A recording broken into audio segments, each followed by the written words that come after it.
1966, two electronics technicians were found dead on a remote Brazilian hillside, dressed in formal suits and wearing handmade lead masks over their eyes. Beside them lay a cryptic notebook with a single, chilling instruction: be at the agreed place, swallow capsules, after effect, protect metals, wait for mask signal. No struggle, no cause of death, and a mystery that suggests they weren't just victims. They were participants in an experiment that went horribly wrong. Today, we decode the notebook to find out what these men were really waiting for. Welcome to the USA Suspects. Today, we investigate the shadows of the lead masks case. The bizarre saga began on the humid afternoon of August 20th, 1966, in Niterói, Brazil. An 18-year-old boy named Jorge da Costa Alves was hiking up Morro do Vintém searching for a lost kite. Stumbling into an isolated clearing of tall cut brush, Jorge stopped dead in his tracks. Lying side by side on a bed of fresh plant clippings were the bodies of two fully dressed adult men. Terrified, the young man ran down the mountain and alerted local civil police officers in Niterói. Due to rough terrain and an impending tropical storm, a search party could not reach the summit until the following morning. On August 21st, firefighters and homicide detectives hiked up to location _A to secure the scene. What investigators found on that remote hill defied every standard paradigm of a murder investigation. Both men were impeccably dressed in dark formal business suits, neckties, and brand new waterproof transparent raincoats. Fitted over their faces were handmade lead eye masks, heavy, eye-shaped pieces of beaten sheet metal without eye holes. There were no signs of physical struggle, no defensive wounds, and no marks of blunt force trauma or gunshot injuries.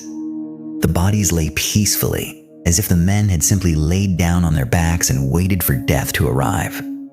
Beside the bodies, detectives discovered a small leather bag containing a handkerchief, 2 wet towels, and a bottle of mineral water. Tucked inside the pocket of one of the raincoats was a cryptic notebook. Written inside was a short, precise checklist with military-style timestamps that shocked the investigators. The note read, 4:30 p.m., be at the agreed place. 6:30 p.m., swallow capsules. After effect, protect metals. Wait for mask signal. What were the capsules? What metals needed protection? And what on earth was the mask signal? Identity papers found in their wallets revealed the men were Manoel Pereira de Cruz and Miguel José Viana. Both men lived in Campos dos Goitacazes, an industrial city over 170 miles north of Rio de Janeiro. They were well-respected electronics repair technicians who operated a successful radio and television repair workshop. Neither man had a criminal record, history of mental illness, or known debts. On the morning of August 17th, 3 days before their bodies were discovered, Manoel and Miguel left Campos on a passenger bus. They told their families they were traveling to Sao Paulo to purchase electronic components and a used car for their business. Manoel was carrying approximately 3 million cruzeiros in cash, a massive sum of money at the time. But when their bodies were searched on Morro do Vintém, only a fraction of that money remained in their pockets. Detectives retraced the men's final steps, constructing an hour-by-hour timeline of their mysterious journey. The bus arrived in Niterói at 2:30 p.m. on August 17th. The weather was damp, overcast, and threatening heavy rain. At 3 p.m., the two technicians entered a local electronics shop but purchased nothing. At 3:15 p.m., they walked into a clothing store and bought 2 identical transparent plastic raincoats. At 3:30 p.m., they stopped at a downtown bar and purchased a bottle of mineral water. The bartender later told police that Miguel appeared extraordinarily anxious, checking his wristwatch repeatedly every few seconds. Miguel carefully placed the stamped bottle deposit receipt in his pocket, showing he fully intended to return the bottle later. Leaving the bar, the two men hailed a taxi and asked the driver to take them to the base of Morro do Vintém. The taxi driver confirmed that Manoel and Miguel were in high spirits, carrying no weapons or heavy equipment. At roughly 4 p.m., a local watchman spotted the two men walking up the steep hillside road into the woods.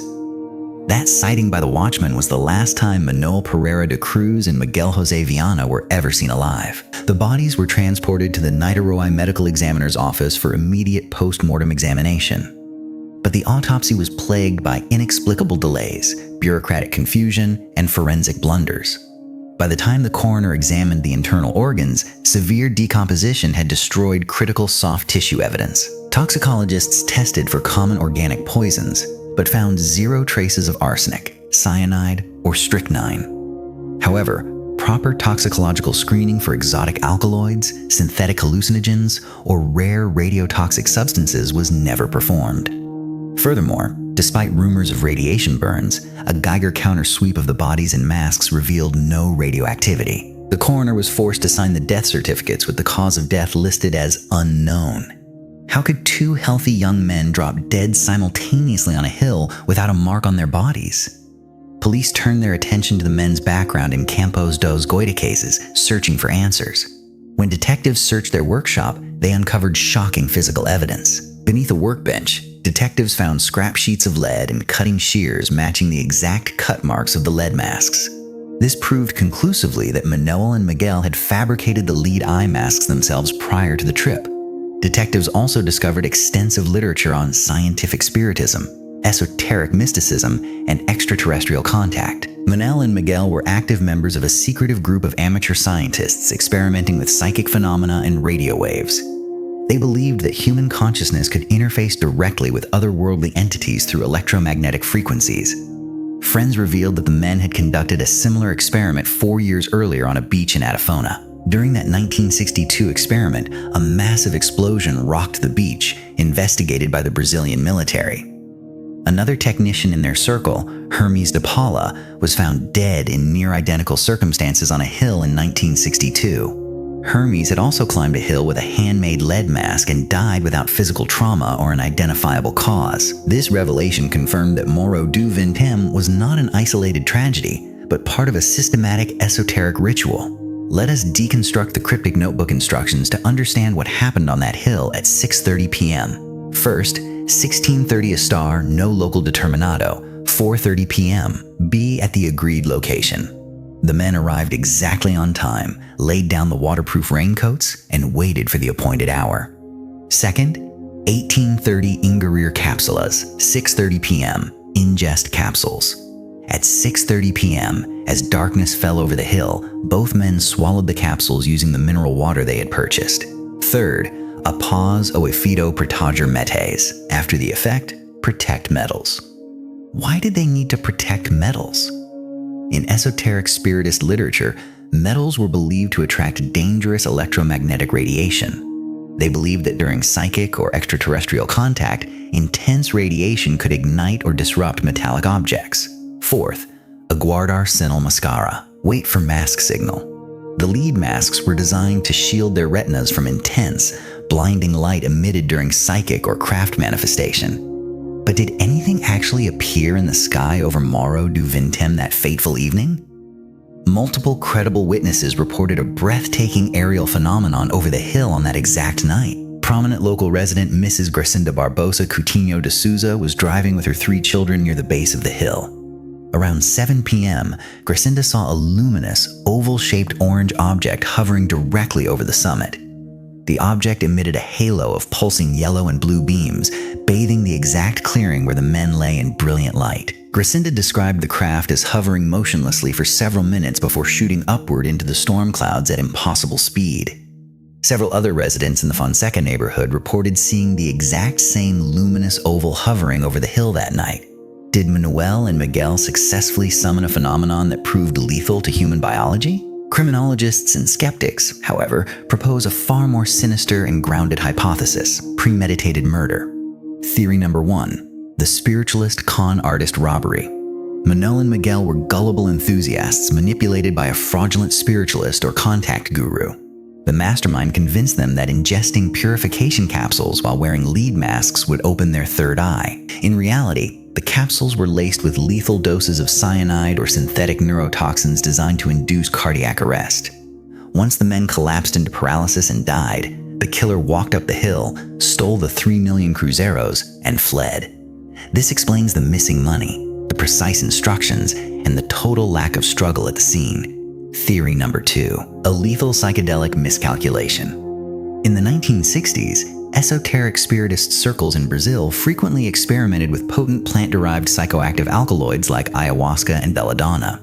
Did Manoel and Miguel formulate their own concentrated psychoactive capsules to induce out-of-body astral projection? An accidental overdose of belladonna or synthetic datura alkaloids causes severe hyperthermia, cardiac arrest, and rapid respiratory failure. The men believed they were entering a deep trance to receive otherworldly signals, unaware their hearts were failing. Decades later, the lead masks case remains officially unresolved by Brazilian judicial authorities. It stands as one of the most baffling, eerie, and haunting cold cases in modern criminal history. A case where science, esoteric obsession, crime, and the unknown collided on a lonely hillside. The physical evidence, the masks, the notebook, and the raincoats remains preserved in police vaults in Niterói. But the true secret of what transpired during those final moments at 6:30 p.m. was taken to the grave.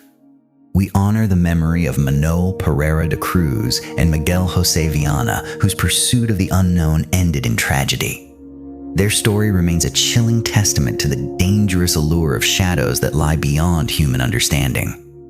What is your theory on the lead masks of Moro do Vintém? Were they murdered by a predatory con artist who poisoned them for their cash? Or did they participate in an esoteric contact ritual that triggered an unexplained physical catastrophe? Here at the USA Suspects, we deconstruct the world's most baffling cold cases, cryptids, and unexplained deaths. If this deep historical investigation kept you captivated, smash the like button right now to support our work. Share your thoughts, suspect theories, and insights in the comment section below. We read every single response. We want to hear from the sharpest true crime minds and historical researchers in our growing community. Make sure to subscribe to the USA Suspects and turn on all notifications so you never miss an unsealed file release. Send this video to a fellow mystery buff or true crime fan who loves bizarre historical cold cases. Your support enables us to continue unsealing classified archives and bringing forgotten mysteries to light. Check out the recommended case file on your screen right now to dive deeper into our investigative archives. Question every assumption, analyze the evidence, and never stop searching for the real truth. The darkest secrets are always hidden where science and belief collide, waiting for the light to expose them. Thank you for watching and investigating the shadows with us today. Stay curious, stay vigilant, and always be careful what you search for in the dark. This has been the USA Suspects, investigating the shadows.